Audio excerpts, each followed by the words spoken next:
है। बहुत अच्छे से समझते हैं नेपोटिज्म क्या। बल्लू बता, इसे बता, महामानव का मास्टर स्ट्रोक क्या होता है, बता इसे।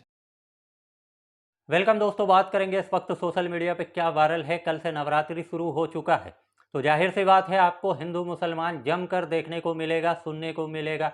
अगर ऐसा नहीं होगा तो फिर दुकान जो चल रहा है वो कैसे चल पाएगा। और जिस तरीके से नेपाल में जैन जी ने प्रोटेस्ट किया उसको लेकर अभी तक बातें हो रही है, लेकिन बातें ऐसी हो रही है डिबेट में कि किस तरीके से वो एंकरों पे भारी पड़ जा रहा है। और जीएसटी में जो रिफॉर्म हुआ है उसको लेकर सोशल मीडिया पे क्या कुछ चल रहा है, आगे आपके साथ सभी अपडेट शेयर करने वाला हूं। लेकिन उससे पहले वीडियो के ऊपर लाइक और कमेंट जरूर कीजिए। सबसे पहले बात करते हैं धीरेन्द्र शास्त्री बाबा को लेकर, जिन्होंने मुसलमानों को लेकर क्या बयान दिया है।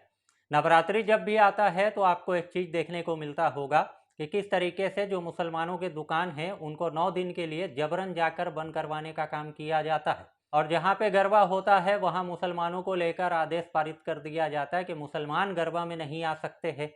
तो यहाँ पे नवरात्रि जो शुरू हुआ है उसको लेकर ही बाबा ने ये बयान दिया है। बाबा का ये कहना है कि सनातनी हिंदू विचारधारा वाले लोग जब हज में नहीं जा सकते तो फिर मुसलमानों को भी गरबा में नहीं आना चाहिए। और आप जानते हैं बाबा का हमेशा आपको कुछ ना कुछ ऐसा ही बयान देखने और सुनने को मिलता है जहाँ ये सिर्फ मुसलमानों को लेकर ही बात करते हैं, हिंदू राष्ट्र की बात करते हैं।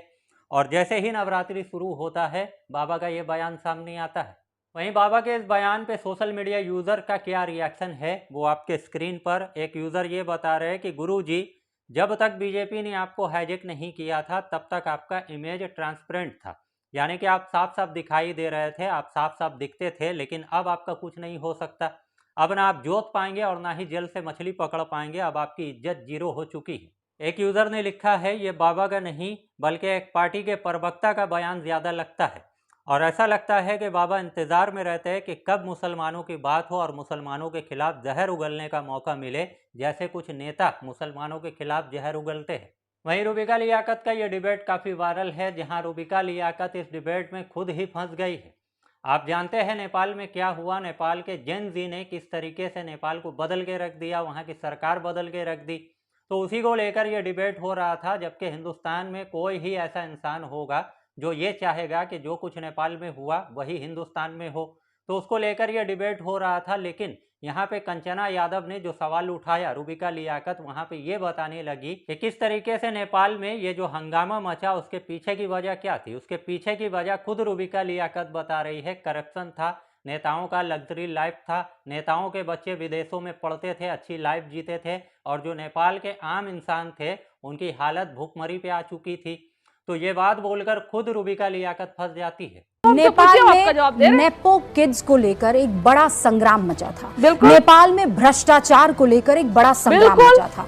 नेपाल में इस बात को लेकर संग्राम मचा था कि हम यहाँ पर बेरोजगार घूम रहे हैं, हम यहाँ पर गरीबी से दो चार हो रहे हैं और इन नेताओं के बच्चे अय्याशों की तरह जिंदगी व्यतीत कर रहे हैं। नेपाल में ये हुआ था। नेपोटिज्म मुझे आपको बताने की जरूरत नहीं है क्या होता है। बहुत अच्छे से समझते हैं नेपोटिज्म क्या होता है। एनडीए सरकार में बिहार में 50% लोग जो है परिवारवाद से आकर मंत्री बने हुए हैं। आप तो क्या तीर मारी है बीजेपी पे। रूबिका लियाकत ने जैसे ही ये सब कुछ बोला उसके बाद कंचना यादव ने रूबिका लियाकत को पकड़ लिया और कहा कि आपने जो कुछ भी कहा है वो बिल्कुल ठीक कहा है और ठीक ऐसा ही बिहार में हो रहा। आप कहे तो मैं आपको नाम बताने के लिए तैयार हूँ गिन गिन कर कि किस तरीके से बिहार में 50% परिवारवाद चल रहा है।